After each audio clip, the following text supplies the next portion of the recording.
Hi everyone, welcome back to our channel. आज अपन neonatal jaundice के बारे में पढ़ेंगे, साथ में अपन फोटोथेरेपी के बारे में भी पढ़ेंगे। ये जो दोनों टॉपिक है वो राजस्थान स्टाफ नर्स और राजस्थान सीएचओ की जो एग्जाम होने वाली है उसके लिए इम्पोर्टेंट टॉपिक रहने वाले हैं। अभी स्टार्ट करते हैं। सबसे पहले अपन नियोनेटल जॉन्डिस के बारे में पढ़ते हैं। नियोनेटल जॉन्डिस, इसको एक अन्य नाम से भी जानते हैं, इक्टेरस नियोनेट्रम। तो ये इक्टेरस नियोनेट्रम और नियोनेटल जॉन्डिस एक ही बात है, और हाइपर बिलीरुबिनेमिया के नाम से भी जाना जाता है नियोनेटल जॉन्डिस को। इसमें अपन जो इम्पोर्टेंट जो टॉपिक है वही ही पढ़ेंगे, जो कि एग्जाम में इसमें जो इम्पोर्टेंट जो पॉइंट है वही पढ़ेंगे जो कि एग्जाम में पूछे जा सकते हैं। देखिए, जो इक्टेरस नियोनेट्रम है या फिर नियोनेटल जॉन्डिस है, इसमें जो स्किन का येलोइश डिस्कलरेशन हो जाता है और स्क्लेरा का येलोइश डिस्कलरेशन हो जाता है नियोनेटल जॉन्डिस में। ठीक है, ये आपको पता है। इसमें एक चीज आपको ये ध्यान रखनी है कि जो नियोनेट्स में जो जॉन्डिस होता है वो कितना लेवल होता है तब अपीयर होने लग जाता है। ठीक है, तो जो बिलीरुबिन का लेवल है ये आपको याद रखना है। बिलीरुबिन लेवल जो है वो 5 मिलीग्राम पर डेसीलीटर 5 मिलीग्राम पर डेसीलीटर या इससे अधिक होता है बिलीरुबिन का लेवल, तो ये स्किन पे अपीयर होने लग जाता है। ठीक है, तो ये आपको याद रखना है। जबकि एडल्ट्स में 2 मिलीग्राम पर डेसीलीटर में ही ये अपीयर होता है, लेकिन जो नियोनेट्स है उसमें 5 मिलीग्राम पर डेसीलीटर। तो ये आपको जो है याद रखना है। इसके बारे में अपन देखते हैं। इसके 2 टाइप होते हैं। ठीक है, 2 टाइप्स ऑफ नियोनेटल जॉन्डिस। एक है फिजियोलॉजिकल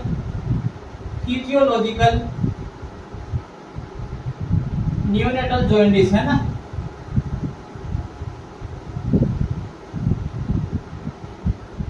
दूसरा है पैथोलॉजिकल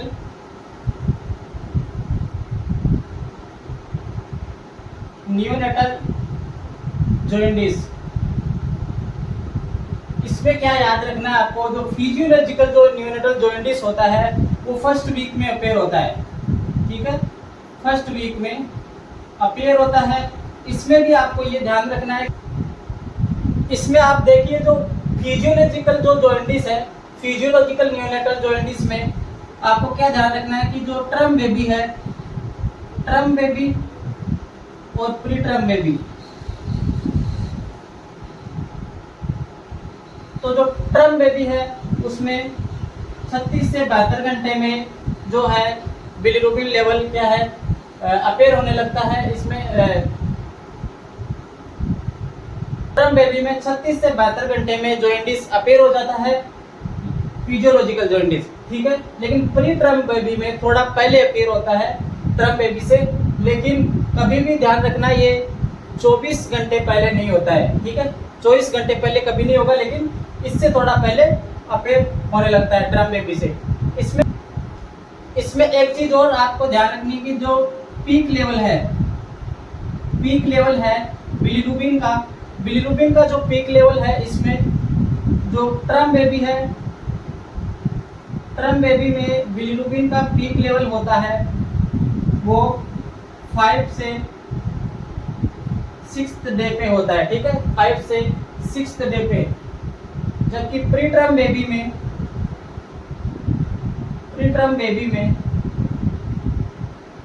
4th डे पे। ठीक है, ये आपको ये ध्यान रखना है। इसके जो मैनेजमेंट है, इसका कोई स्पेशल मैनेजमेंट नहीं है। फिजियोलॉजिकल जॉन्डिस का स्पेशल मैनेजमेंट नहीं है। इसमें क्या होता है, स्पॉन्टेनियसली ये डिसअपीयर हो जाता है। क्या हो जाता है, स्पॉन्टेनियसली डिसअपीयर हो जाएगा। ठीक है, इसमें एक चीज आपको ध्यान रखना है, एक्सक्लूसिव ब्रेस्ट फीडिंग के लिए एनकरेज करना है। ये चीज आपको ध्यान रखना है, एक्सक्लूसिव ब्रेस्ट फीडिंग, ये इंपॉर्टेंट है। इससे संबंधित पूछा जा सकता है, इस पॉइंट से संबंधित एक्सक्लूसिव ब्रेस्ट फीडिंग। बाकी स्पेशल कोई ट्रीटमेंट नहीं है फिजियोलॉजिकल जॉन्डिस का। इसके साथ ही आपको ये ध्यान रखना है कि इसमें जो है जो टर्म बेबी है ट्रम बेबी में ये डिसअपियर कब तक हो जाता है? 7th डे 10 डेज में ये डिसअपियर हो जाता है। जबकि प्री टर्म जो है, प्री टर्म बेबी है, उसमें ये 14 दिन के अंदर डिसअपियर हो जाता है। ठीक है, 14 डेज तक, 14 डेज तक ये डिसअपियर हो जाता है। ठीक है, तो ये आपको इसमें फिजियोलॉजिकल जॉइंटिस के बारे में याद रखना है। ध्यान रहे, जो जॉइंटिस के जो दोनों टाइप बताए उसमें मोस्ट कॉमन टाइप का है, मोस्ट कॉमन टाइप कौन सा है? मोस्ट कॉमन टाइप जो है वो फिजियोलॉजिकल जॉइंटिस है। यानी कि फिजियोलॉजिकल जॉइंटिस में आपको याद रखना है कि मोस्ट कॉमन टाइप जॉइंटिस है फिजियोलॉजिकल जॉइंटिस। इसके साथ ही ये अपीयर होता है फर्स्ट वीक में, यानी कि जो ट्रम बेबी है उसमें 36 से 32 यानी कि जो ट्रम बेबी है उसमें 36 से 72 घंटे में अपीयर हो जाता है। प्री ट्रम में थोड़ा पहले हो जाता है, लेकिन कभी भी 24 घंटे से पहले नहीं होगा। अभी अपन पढ़ते हैं पैथोलॉजिकल जॉइंटिस के बारे में।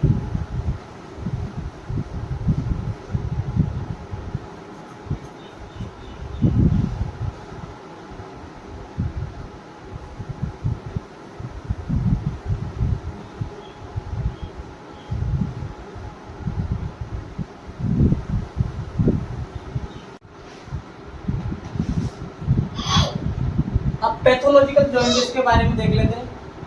पैथोलॉजिकल जॉइंटिस, जो पैथोलॉजिकल जॉइंटिस है वो 24 घंटे के अंदर विदिन 24 आवर्स ये क्या है? अपीयर होता है। ये आपको एक चीज तो ये ध्यान रखनी है, 24 घंटे के अंदर अपीयर होता है। और जो इसका जो मोस्ट कॉमन जो कोज है, मोस्ट कॉमन कोज आपको ध्यान रखना है, हीमोलाइटिक डिजीज है। हीमोलाइटिक डिजीज है इसका मोस्ट कॉमन कारण है। और हीमोलाइटिक डिजीज में भी RH इनकॉम्पिटिबिलिटी,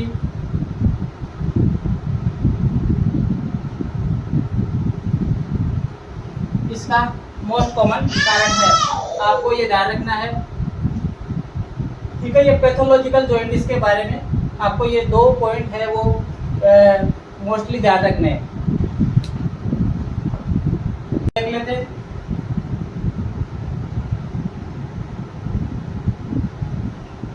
कैरेक्टरिस्टिक्स में अपन देखेंगे कि इसमें क्या है। एक तो जो ट्रम बेबी है, ट्रम बेबी में 7 डे के अंदर मतलब 1 वीक में ये डिसअपियर हो जाता है। और जो प्री ट्रम है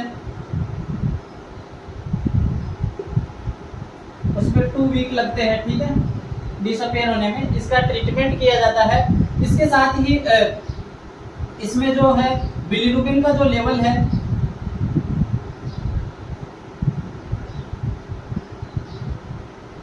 बिलीरुबिन लेवल है 15 मिलीग्राम पर डेसीलीटर या इससे ज्यादा होता है। जो डायरेक्ट जो बिलीरुबिन लेवल है, डायरेक्ट बिलीरुबिन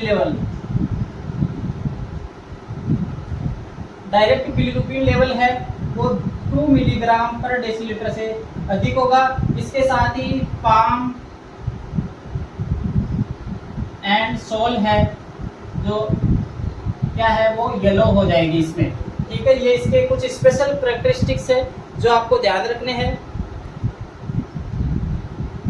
पर डे जो है, पर डे 5 मिलीग्राम पर डेसीलीटर जो बिलीरुबिन लेवल है पर डे 5 मिलीग्राम पर डेसीलीटर तक इसमें जो है बढ़ता है। ठीक है, ये कैरेक्टरिस्टिक्स है इसके पैथोलॉजिकल जॉइंटिस के।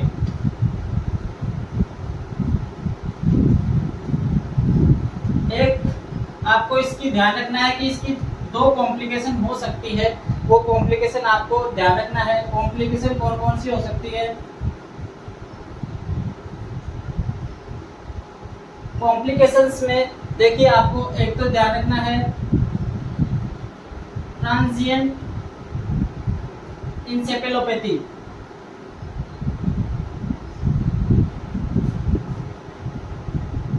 एक तो इंसेफेलोपैथी हो सकता है, और दूसरी जो कॉम्प्लिकेशन है वो है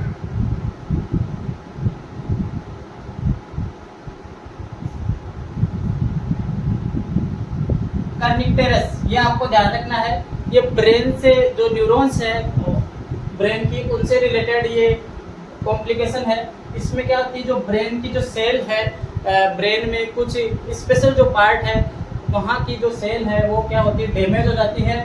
और ये इसका क्या है, जब बिलीरुबिन लेवल है, बिलीरुबिन लेवल अनकॉन्जुगेटेड जो बिलीरुबिन लेवल है, कौन सा अनकॉन्जुगेटेड या इनडायरेक्ट जो बिलीरुबिन लेवल है वो 20 मिलीग्राम पर डेसीलीटर से अधिक हो जाता है तो ब्लड ब्रेन बैरियर को क्रॉस कर जाता है और जिससे क्या है, ये ब्रेन में चला जाता है। तो ये जो लेवल है इससे अधिक होगा तो ये कॉम्प्लिकेशन हो सकती है पैथोलॉजिकल जॉइंटिस में। तो ये दोनों कॉम्प्लिकेशन आपको ध्यान रखना है। इसके बारे में अब इसका ट्रीटमेंट देखते हैं। इसके बाद अब ट्रीटमेंट देखते हैं। ट्रीटमेंट में जो एग्जाम में जो क्वेश्चन आता है, जो फोटोथेरेपी है, फोटोथेरेपी से रिलेटेड क्वेश्चन पूछा जाता है, बार बार क्वेश्चन आता है इस टॉपिक से।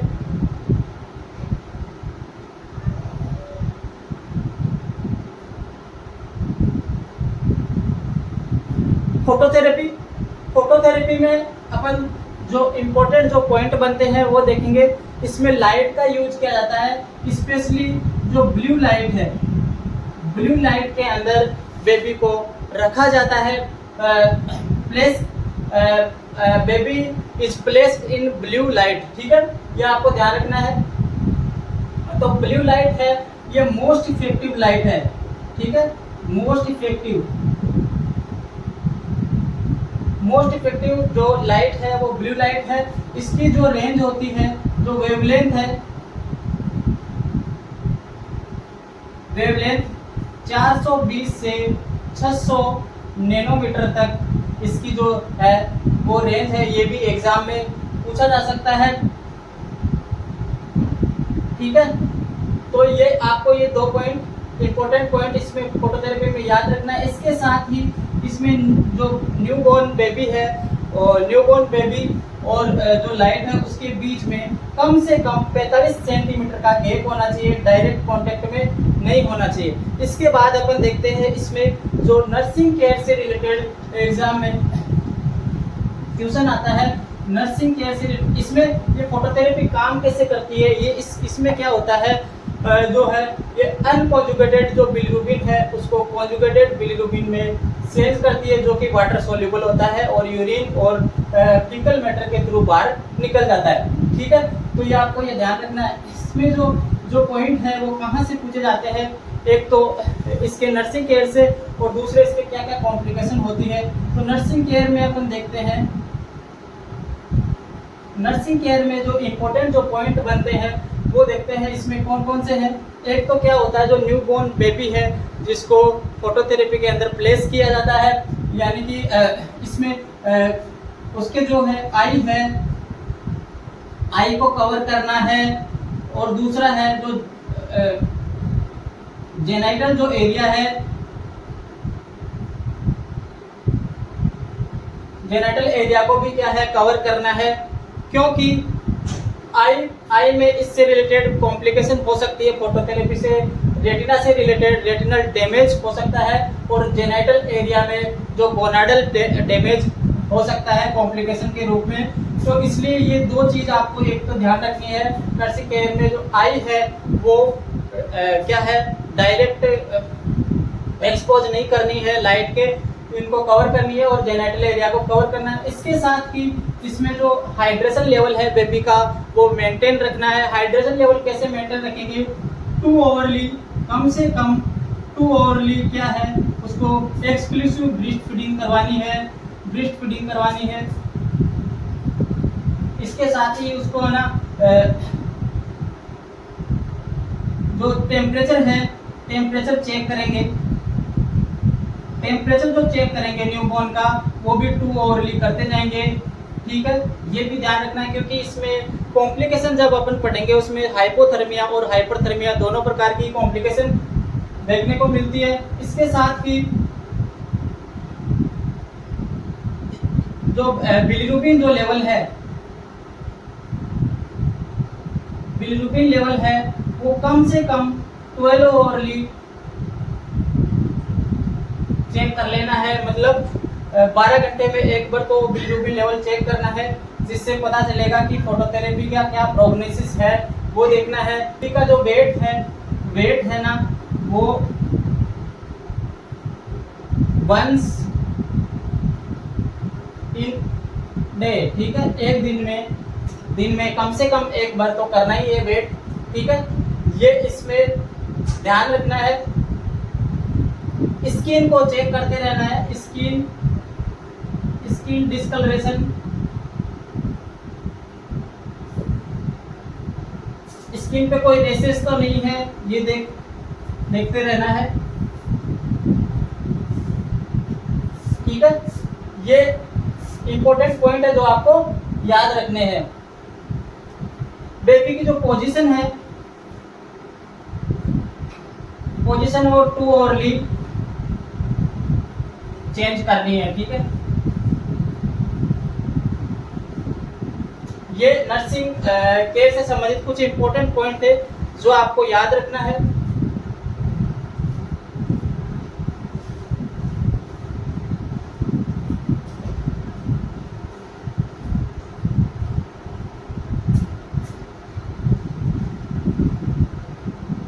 इसके बाद में अपन इसमें देखते हैं कि इसकी कॉम्प्लिकेशन है।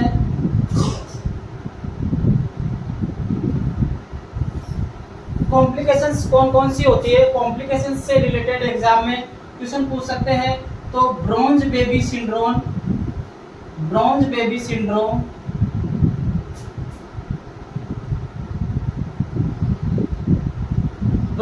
सिंड्रोम हो सकता है, ये कई बार एग्जाम में क्वेश्चन आ चुका है। डिहाइड्रेशन हो सकता है,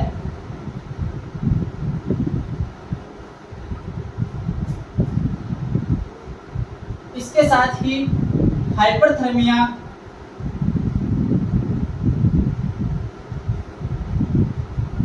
या फिर हाइपोथर्मिया, ये भी हो सकता है। इसके साथ ही हाइपोकैल्सीमिया भी हो सकता है। रेटिनल डैमेज हो सकता है, स्किन रेसेस भी हो सकते हैं इसमें।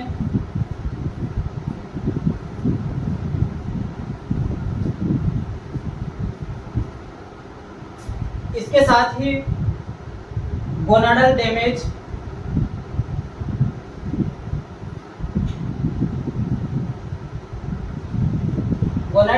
भी हो सकता है। एक चीज आपको ये ध्यान रखनी है कि जो ये फोटोथेरेपी कब रिकमेंडेड किया जाता है, जब जो बिलीरुबिन लेवल है वो 15 मिलीग्राम या इससे अधिक होता है, तो ये फोटोथेरेपी है जो इंडिकेट किया जाता है, फोटोथेरेपी रिकमेंडेड की जाती है, ठीक है।